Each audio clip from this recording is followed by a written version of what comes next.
on DC News Now. They dropped the 40-piece of wings on us, but we'll be back. It'll be all right. Frustrated fans after another Commanders loss. Some rain showers will be moving in tonight. We'll let you know when the soggy weather could end. Also, we're stretching your dollar. The price to dine out has increased. How you can still grab a bite to eat without hurting your wallet. We are talking about a virus that brings children to the hospital. And in tonight's What's Going Around, we're checking in with a doctor to see what parents need to know about the new RSV vaccine. The station covering all of the DMV. This is DC News Now. And thank you for joining us for DC News Now at 4. I'm Mark Hall. And I'm Annalisa Gale. New tonight, a day after Mayor Muriel Bowser announced that 48 people have been arrested for violent crimes. People in the district are still calling for more efforts to reduce crime. Yeah, violent crime has been rising all year long with spikes in homicides and carjackings. Our political and government reporter Leonard and Fleming spent some time talking to people impacted by random violence in the community. Now, Leonard, what is their message to city leaders tonight? Mark and Annalisa, look, people are not buying in D.C. what the mayor is selling regarding crime-fighting efforts in the district, and they say they want to see much more to feel safe in an increasingly unsafe city. Mayor Muriel Bowser on Thursday announced that Operation Trident, a 3-day police operation, arrested 48 people and recovered guns in an effort to keep violent offenders off the streets. City and federal officials say this was needed to give the community a sense that their elected leaders are trying to address rising crime in the district that's been battered by it this year. Homicides are up 38%, with 217 killed this year, and violent crime has risen to 40% more than last year. Paul Trantham, an advisory neighborhood commissioner in Southeast DC, says the mayor isn't doing enough. What do you do when you don't know what to do? She done implemented more programs and said we're going to do this, we're going to do that. But what is needed to be done is to get these guns off our street, bring the law enforcement in, and I mean every law enforcement, Capitol Police, Metro Transit Police, even if necessary, bring in or a request for the National Guards to come in. The city is back on the seas, it's out of control. She knows that. People that I've spoken to today and for months really in this city say that crime has spread to all parts of DC, and that troubles them. Guys? Well, Leonard, do you get a sense that some people in the district have lost faith in the mayor when it comes to stopping crime?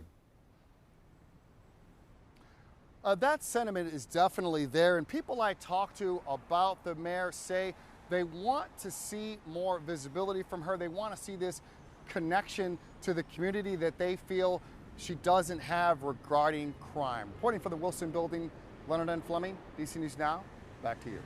All right, Leonard, thank you. New tonight, the Baltimore Police Department believes there were 2 shooters in the mass shooting at Morgan State University on Tuesday. They released these new images of persons of interest in the case after receiving more than a dozen tips. They say that 4 of the 5 victims have been released from the hospital and 1 person remains in the hospital in stable condition. This institution is not going to be deterred from our mission. We are not going to lose track of who we are, because we are indeed Morgan Strong.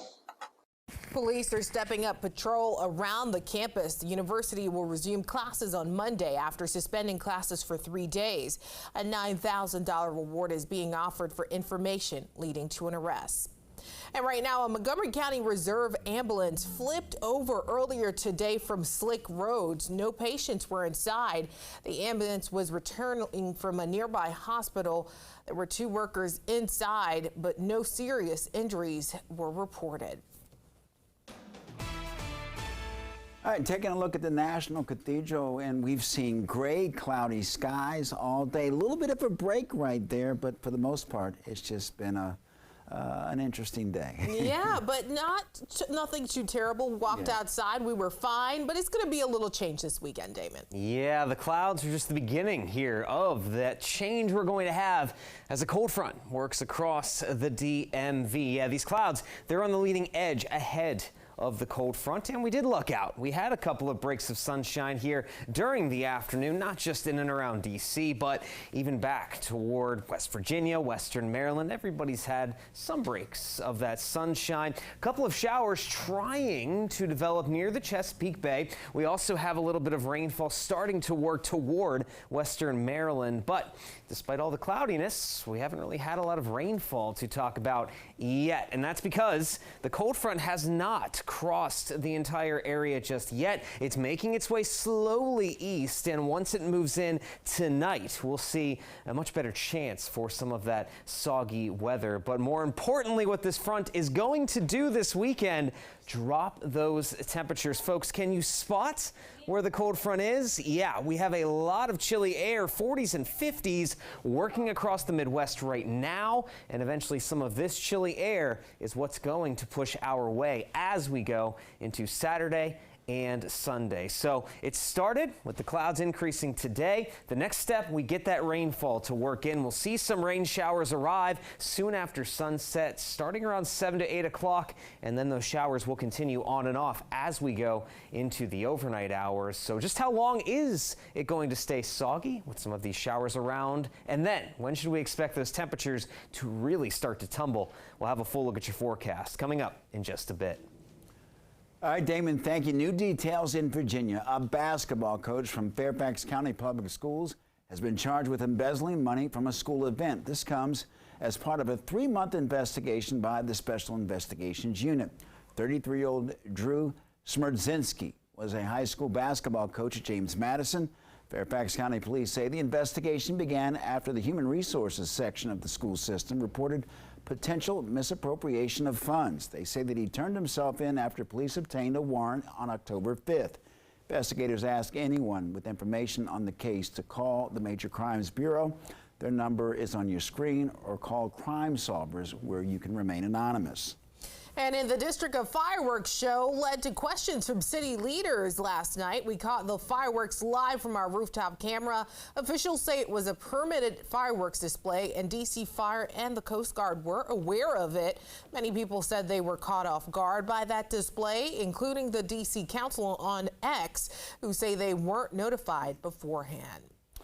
Well, the Washington Commanders with a tough loss to the Chicago Bears on Thursday night football. It was not a good showing from the defense, with the Commanders losing by a score of 40-20. Sports director Derek Forrest is in the studio to break it all down for us. And again, Derek, just not a good showing last night.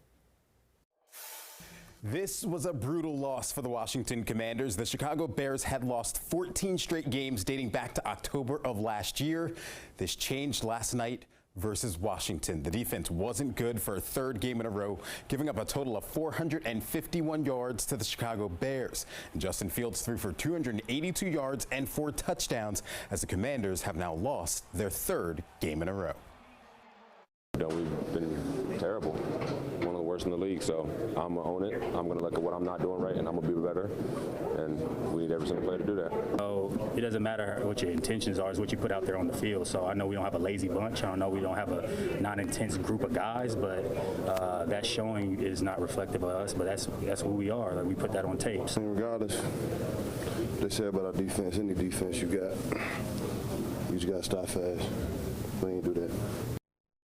As frustrated as the locker room was on Thursday night, so was the front office. Magic Johnson tweeting after the loss tonight, the Commanders played with no intensity or fire. We didn't compete in the first half and got down 27-3 heading into halftime.